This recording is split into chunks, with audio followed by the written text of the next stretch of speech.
आप विश्वास नहीं करेंगे, ये सब मेरे लिए एक शानदार शुरुआत है। असल में मेरी विस्की।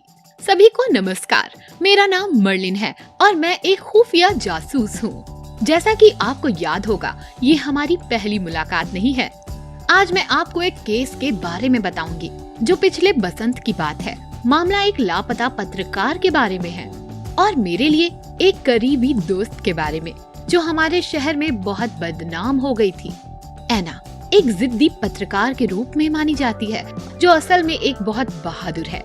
वो हर वक्त डेप्यूटी एंटन बुलेट की असलियत को सबके सामने लाने की कोशिश करती रहती है। वो उसके असल काम धंधों का पता लगाने की कोशिश करती है। सभी भ्रष्टाचार से संबंधित अपराध, कई हत्याएं, आपराधिक रिकॉर्ड, ये सब छिपा हुआ था। अन्ना एकमात्र पत्रकार थी जो उन्हें गिरफ्तार करना चाहती थी। लापता पत्रकार के बारे में खबर पूरे शहर में तेजी से फैल गई थी। मुझे उसकी माँ से पता चला जो मुझसे मदद मांगने आई थी। उन्होंने बताया कि एना काम के लिए बाहर गई और फिर वापस नहीं आई। आखिरी बार वो हमारे पसंदीदा कैफे में देखी गई थी। मैं तुरंत वहाँ पहुँची। वहाँ वेटर्स ने बताया कि वो लगभग 2 घंटे तक वहाँ बैठी रही। फिर उसने टैक्सी बुलाई और वो चली गई। वो अपना बैग कैफे में भूल गई थी। वेटर ने वापस लौटाने के लिए उसके बैग को छिपा दिया। मैंने बैग की तलाशी ली।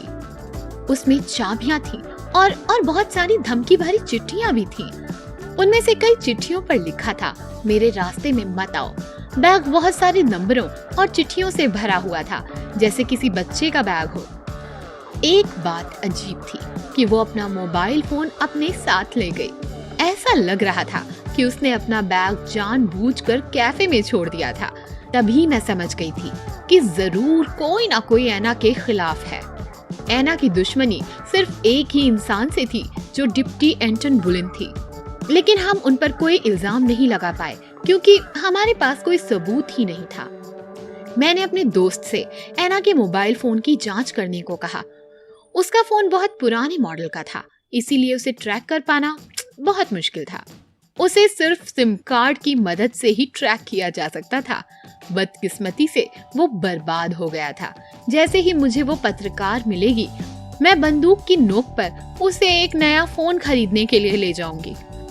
समय बर्बाद ना करते हुए मैं उस ऑफिस में गई जहाँ वो काम करती थी। हर कोई वहाँ घबराया हुआ था।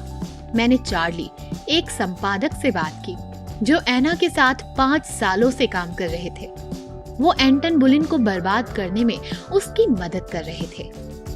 चार्ली ने ईमानदारी से जवाब दिया कि वो उससे सहमत नहीं है, लेकिन वो एना की मदद करने के लिए मना नहीं कर सकता था। उसकी आंखों में एना के लिए प्यार साफ साफ नजर आ रहा था। चार्ली ने मुझे एक और दिलचस्प बात बताई। उसने बताया कि एना मुख्य संपादक बनने वाली पहली उम्मीदवार थी। लोग कह रहे थे कि बॉस मुख्य संपादक क्रिस्टोफर से जलते थे, इसीलिए वे एना को उनकी जगह मुख्य संपादक बनाना चाहते थे। दिलचस्प है कि एक व्यक्ति अपना नाम बनाए रखने के लिए क्या करना चाहता है। इसके बाद मैं एक लड़की के पास गई जो एना के बराबर में ही बैठकर काम करती थी। Media analyst Christine. वो 1 महीने पहले ही आई थी, इसीलिए वो एना को अच्छी तरह नहीं जान पाई थी। उसके पास ज्यादा जानकारी नहीं थी। वो बस इतना जानती थी कि 3 घंटे पहले ही एना ने काम छोड़ दिया है।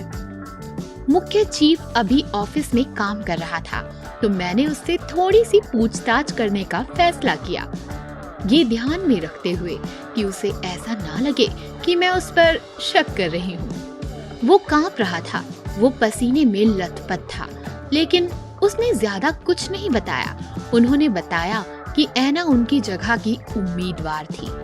हालांकि वो इससे उभर गया था और उसने अपना सामान इकट्ठा करना भी शुरू कर दिया था। उन्होंने बताया कि वो 1 हफ्ते से किसी बिजनेस ट्रिप पर गए हुए थे। वो कल ही लौटे थे। दूसरे कर्मचारी भी उनकी बात से सहमत थे। मैंने अपने दोस्तों को ये जांचने के लिए बुलाया कि क्या वो सच में 1 हफ्ते के लिए दूसरे शहर में थे। आखिरी जगह जहां मुझे कोई सुराग मिल सकता था वो था एना का फ्लैट। मैं वहां गई, लेकिन वहां कुछ खास नहीं मिला। वहां सिर्फ उसका लैपटॉप था जिसमें पासवर्ड लगा हुआ था। हालांकि मुझे पता था कि ऐना ने उसके अपहरण हो जाने के बारे में पहले से ही कहा हुआ था। उसके बैग में नंबर और चिट्ठियों का मिलना सिर्फ मजाक नहीं था, ये उसके लैपटॉप का पासवर्ड था। मुझे लगता है कि पूरा शहर हैरान हो जाएगा ये देखकर कि मुझे उसके लैपटॉप पर क्या मिला है। मेरे कदम एकदम रुक से गए और मैं खड़ी की खड़ी रह गई। आगे जारी रहेगा।